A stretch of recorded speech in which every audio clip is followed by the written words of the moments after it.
éducatrice au goût et aujourd'hui j'ai envie de vous parler de bœuf haché. La consommation de viande hachée, notamment de bœuf haché, est en pleine expansion, elle est grandissante. Donc on va essayer de voir un petit peu nutritionnellement et gustativement quels sont les intérêts de cette viande hachée. D'abord, le premier inconvénient pourrait être de consommer des choses trop molles. Donc l'idée va être de reprendre cette viande hachée et d'en faire quelque chose de solide. Ça, c'est le premier point. Le deuxième point, la viande hachée, notamment si vous allez la chercher chez votre boucher, il va la prendre dans le muscle du bœuf et ça va être une viande extrêmement maigre. Donc il va falloir un petit peu aussi y mettre des condiments, des épices, peut-être un tout petit peu de gras et surtout faire les bons choix en fonction de nos propres goûts. Puisque nous sommes tous différents, nous avons des sensibilités différentes vers le sucré, le salé, l'acide, l'amer, le gras et le croquant. Il va falloir chacun trouver le meilleur assaisonnement pour avoir un plaisir maximum de sa dégustation de bœuf haché. Alors, je vous propose un morceau, de viande hachée que j'ai façonné de façon à pouvoir avoir ma proportion, parce qu'on parle de portion et la portion correspond à la paume de la main. Donc, j'ai repris la paume de ma main pour faire la portion de viande. Voilà, ça c'est ma portion, elle correspond à la paume de la main. Et le deuxième critère pour être dans une bonne portion, c'est que l'épaisseur soit l'équivalent du petit doigt. Voilà, maintenant, si je veux avoir quelque chose de solide pour pouvoir mastiquer, puisque la mastication intervient dans le rassasiement, c'est elle qui va nous dire si on a assez mangé ou pas. Donc l'intérêt de mastiquer est important. Et ici vous avez deux pains différents, un premier pain qui va être plutôt solide, et un autre qui est plus brioché, donc un petit peu plus mou. Donc évidemment, ma préférence va se porter sur le pain plutôt solide. Et dans ce pain solide, on va y mettre des choses solides, croquantes. Et en tant que bon flexitarien, on va associer à la viande des légumes. Donc je vous propose dans ce pain de mettre déjà on peut rajouter un petit peu de gras, soit sous forme de mayonnaise à l'huile de colza, par exemple, avec un petit peu de moutarde pour avoir des sensations trigéminales et pour sentir un petit peu de piquant.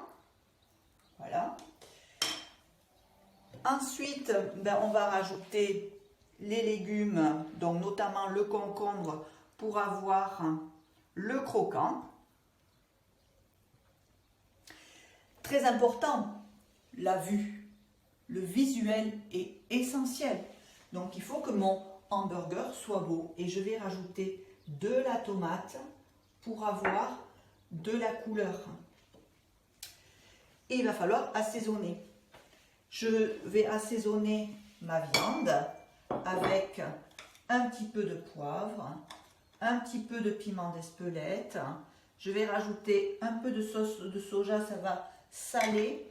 Et puis un filet d'huile d'olive pour justement apporter un petit peu de gras qui va véhiculer le goût et faire en sorte que ça reste moelleux. Voilà, je rajoute un petit peu de sauce de tomate. Ça va mettre un petit peu, ça va améliorer la couleur rouge de la viande. Voilà, qu'est-ce qui me manque? Un petit peu de sel. Voilà, je sale aussi mes petits légumes. Voilà. Et une fois que j'ai fait mon steak, je le refaçonne. Voilà. Là. Et une fois façonnée, cette viande, toujours très riche en protéines, riche en fer, notamment si vous la mangez crue, l'apport en fer est assez important. L'apport en protéines aussi, il faut savoir que Une portion de viande couvre 30 à 40% des apports en protéines d'un adulte. Voilà, maintenant je vais mettre ce steak. Alors moi je le préfère plutôt cru, maintenant vous pouvez le faire cuire. Vous pouvez le faire cuire plus ou moins longtemps, selon comment vous aimez la viande. L'idée, c'est de choisir la viande que l'on aime, de choisir les assaisonnements que l'on aime, les condiments, les épices, y mettre les saveurs auxquelles on est sensible. Est-ce qu'on aime plutôt le salé, le sucré, l'acide, l'amer? Est-ce qu'on aime l'umami? Est-ce qu'on veut les sensations trigéminales? Est-ce qu'on veut du piquant? À chacun de mettre tout ça. Et ce qui est important, c'est de garder le croquant pour mastiquer. Et je vais rajouter une petite feuille de sucrine, voilà, pour terminer mon hamburger. Et je vous souhaite bon appétit. Bili Bili, allez venez les filles. Bili Bili Bili. Bili Bili Bili. Je viens de Picardie. J'ai la chance d'avoir pu suivre des études d'ingénieur. Ça m'a permis de pouvoir enchaîner quelques boulots péri-agricoles donc en chambre d'agriculture, au syndicat des éleveurs de porc noir, d'acquérir un petit peu d'expérience. À un moment, on a l'impression d'avoir fait le tour, d'avoir envie de remettre les bottes et puis de devenir acteur de cette agriculture, de cet élevage tel qu'on le voit, tel qu'on veut le faire. Et aujourd'hui, je suis heureux.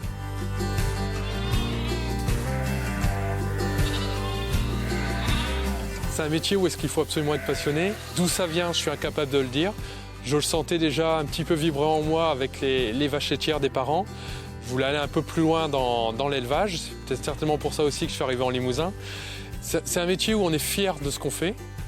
Et c'est un super métier.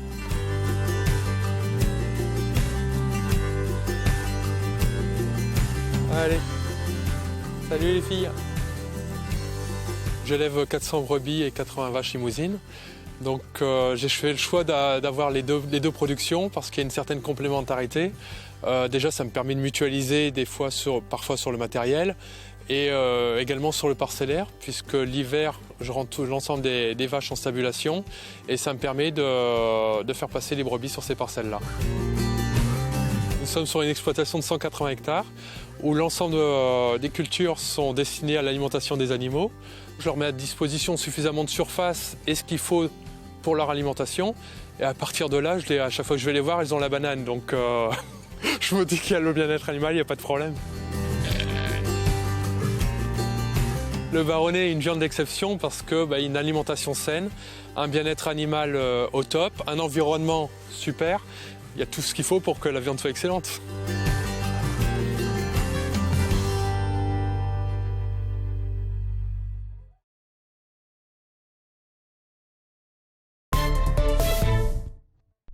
Bonjour, nous sommes à la boucherie-charcuterie L'Écuyer Tranchant à Bordeaux. Une petite vidéo pour vous présenter les grandes lignes différenciantes entre ce qu'on appelle les viandes rouges et les viandes blanches. Les viandes rouges, généralement, sont considérées comme étant le bœuf, l'agneau et le mouton. En viande blanche, nous retrouvons le porc, le veau de lait, ainsi que les volailles et le lapin. La différence, en fait, se situe sur le fait que les viandes rouges ont une irrigation sanguine plus importante, d'où la coloration, en fait, rouge, par le fait qu'il y ait davantage de fer dans la viande rouge. La viande blanche a généralement du coup, une irrigation sanguine moins importante, donc moins de fixation au niveau du fer. Concernant les différences entre les viandes blanches et les viandes considérées ou appelées rouges, il est intéressant en fait de savoir qu'il y a différents oligo-éléments et différents taux de persillé en fonction des morceaux et en fonction des types de viande. N'hésitez pas à demander conseil à votre boucher pour vous orienter sur un goût ou un taux de persillé ou le fait que la viande soit plus ou moins maigre. Merci à vous.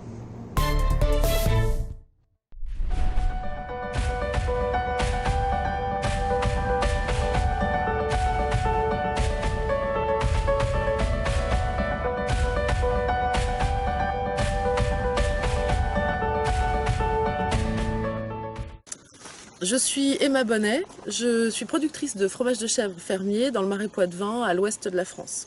Je me suis installée en 2011 sur la ferme familiale et donc je me suis adossée à l'élevage de chèvres existant.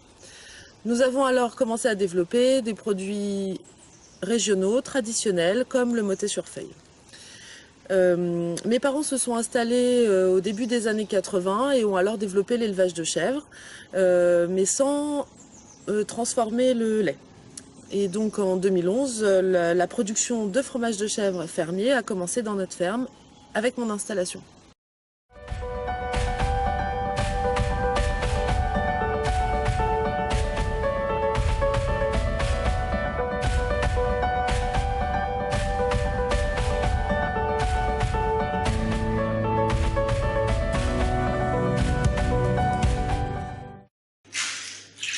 Lorsque le lait arrive à 20 degrés Celsius et qu'il a suffisamment maturé, donc on compte environ 3 heures de maturation, à ce moment-là, il est prêt à être présuré. Donc la présure, c'est l'enzyme de la caillette du chevreau qui permet de faire coaguler le lait. Ce caillé sera moulé demain ou après-demain. Tout dépend du fromage que nous souhaitons fabriquer. Si on veut fabriquer du mottet sur feuille, ce sera après-demain. Voici un mottet. Donc nous l'avons moulé hier et 24 heures après, il faut le retourner dans le moule.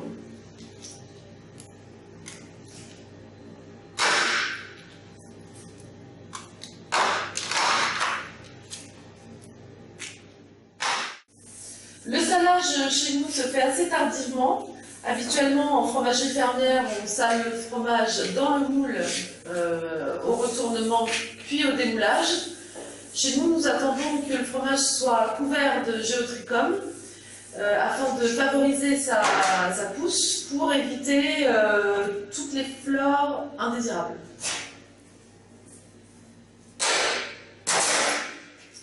Voilà, donc vous retournons les fromages une fois que nous avons salé la première face. Puis nous salons la deuxième face. À ce stade-là, le fromage part au haloir pour l'affinage. Ici, c'est la cave d'affinage, le haloir. Nous disposons les fromages dans cette pièce une fois que le fromage est bien couvert par la flore après le démoulage. Donc ici, toujours notre mottet sur feuille qui est toujours affiné au moins 10 jours. Hein, voilà. Et ici, ce sont les feuilles que nous mettons sous le fromage après le démoulage. Voilà. Donc le fromage affine avec la feuille dessous. Il est retourné tous les 2 jours, ou tous les jours selon le climat, la teneur en matière grasse. Et ici, ce sont les feuilles de châtaignier que nous stockons ainsi toute l'année. Comme beaucoup de fromagers fermiers dans la région, nous produisons plusieurs formes de fromage de chèvre lactique. Mais parmi cette dizaine de formes produites sur la ferme, le mottet sur feuille est particulièrement représentatif puisque son histoire et sa méthode de fabrication sont très particulières et très ancrées.